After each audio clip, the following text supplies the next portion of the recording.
Hello, and welcome to session 3 of our Achieving More Results module. I'm Brendan Omoro, and I'm going to be walking through the next 2 sessions with you. You've reviewed your mission, vision, and values with Kristen. She and I have gone through this process for our own organizations together so many times. It's a lot of fun. I enjoy doing this, and I enjoy really the next step of translating this mission, this vision, this values into our strategy. What are we going to do, and how are we going to do it? So in this video, we're going to talk about how to put that into practice by developing a strategy that will get you to the summit of your mountain. Now, strategy is a very nebulous term. It's thrown around all over the place. Most people, there's a million different definitions for strategy.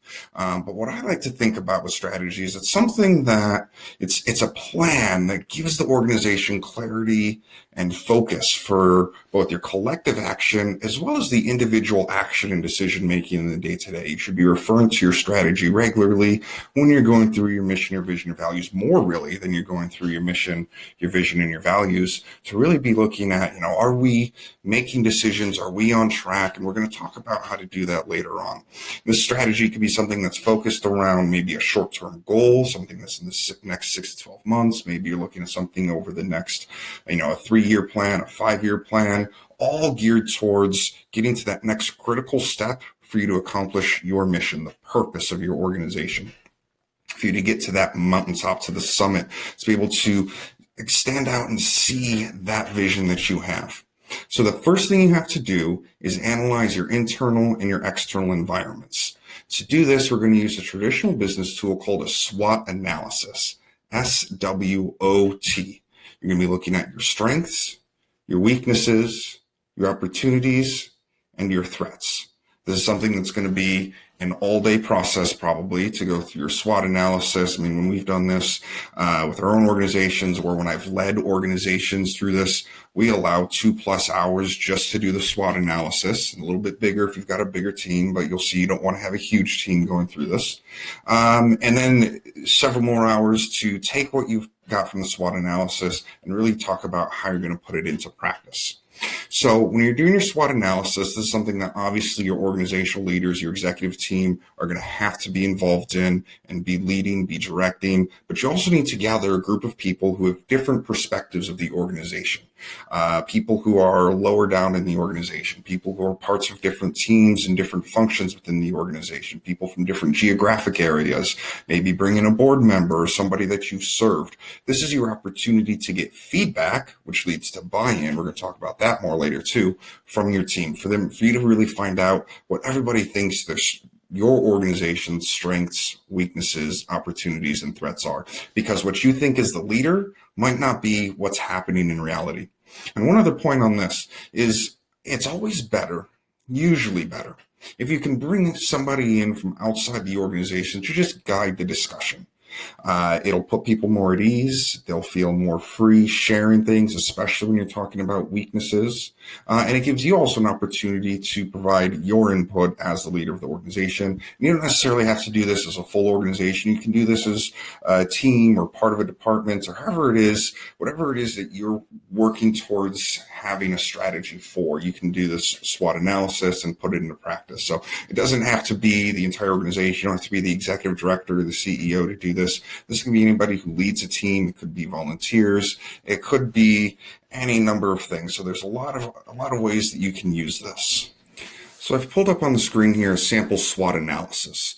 This is from a big electronics company, but just to give you an idea of some of the stuff that we're going to be talking about as I walk through the strengths, weaknesses, opportunities, and threats for your own nonprofit organization. As I mentioned, this is something that you don't want to have the entire organization. You don't want 50 people in the room as you try to do this. It's going to make it very difficult, very unwieldy. People are going to be talking over each other. People aren't going to be heard. But you do want to have that representative sample. People from different aspects of the organization, from top to bottom, to be able to come in and share their ideas. Because, often what you think at the top is happening might not be what's happening in reality or what's being seen on the ground by those in your organization. And so you're going to do this on a giant whiteboard. You're really going to have an opportunity for people to do this together as a group.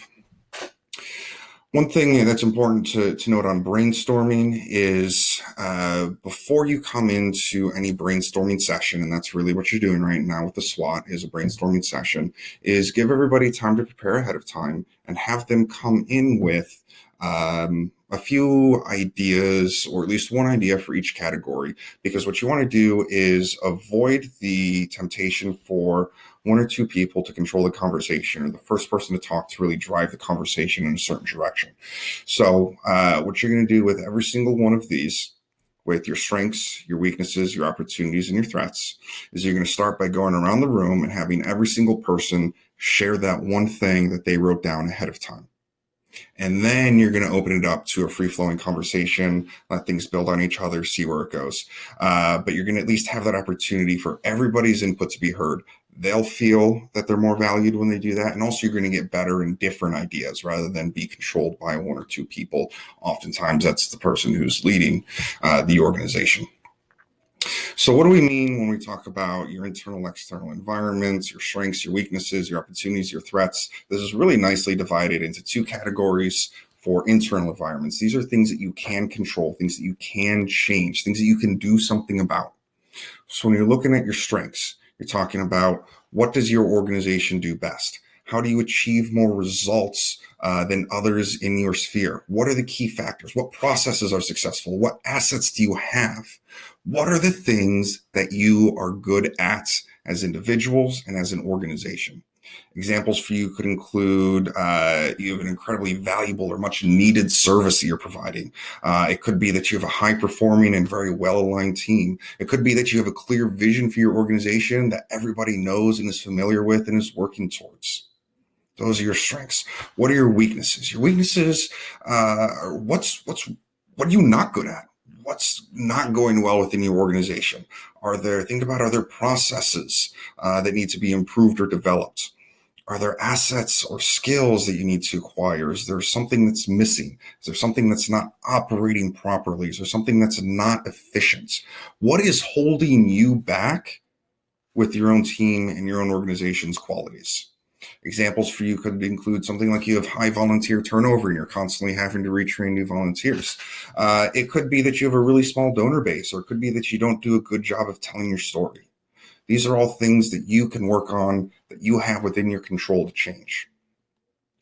So then if we're going to look at what's the external environment? These are the things that are outside of your organization, things that you cannot change, donor trends, your competitors, other things that are happening around you. You're looking at what is external. What are you stuck with, essentially? So you're going to be asking yourselves and your team these types of questions. What needs to be done that no one else is doing? Are there upcoming events that you can take advantage of to grow your organization or to improve your impact?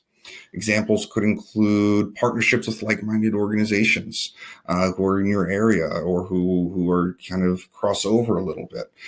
They could include local friendly politicians. It could be there's a high passion in your community for achieving your mission or for the purpose of your organization.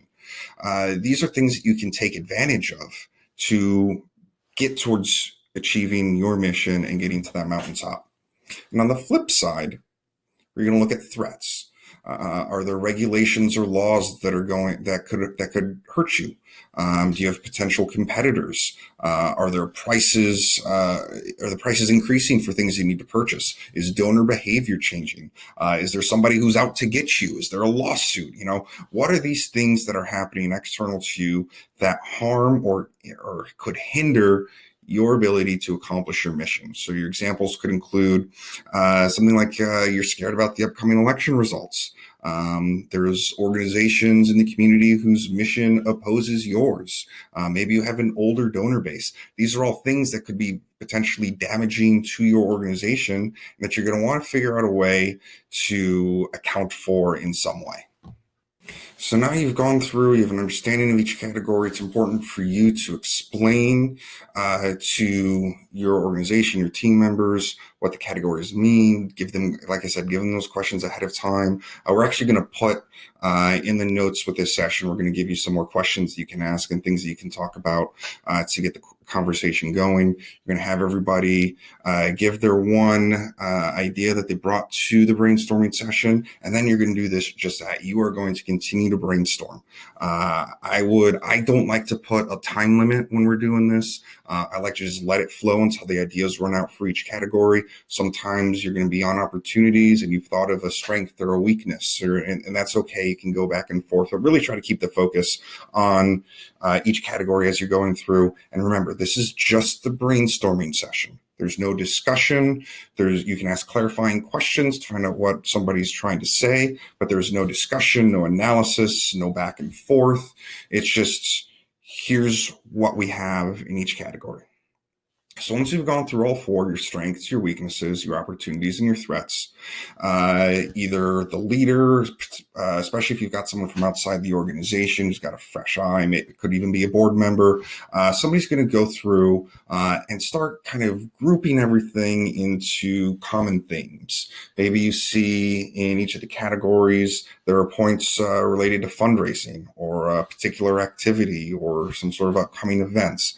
And you're going to find a way to group as best you can. Not everything's going to fit. That's okay. Something could be a standalone or it could be removed later. But do your best to try to, and this is going to take some practice too, and hopefully through different opportunities that we have and to interact and through the discussion forums, you can have different people help you learn how to do this better, and we'll try to give you some examples. But kind of go through and start to create those groupings. And you're going to put all those up on the wall. And you're going to, as a group, rank them.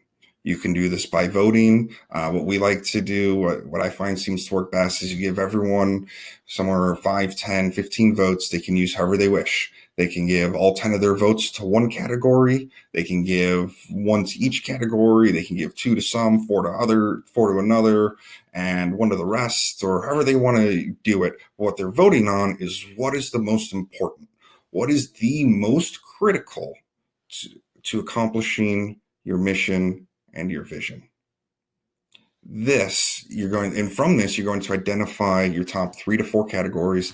I'd stick to 3. If you've got one that's really close between 3 and 4, you can include a 4th category. I wouldn't go more than that because it's just too difficult to have a strategy around all those different things. But this is now your prioritized list for developing your strategy, which is what we're going to talk about in the next video.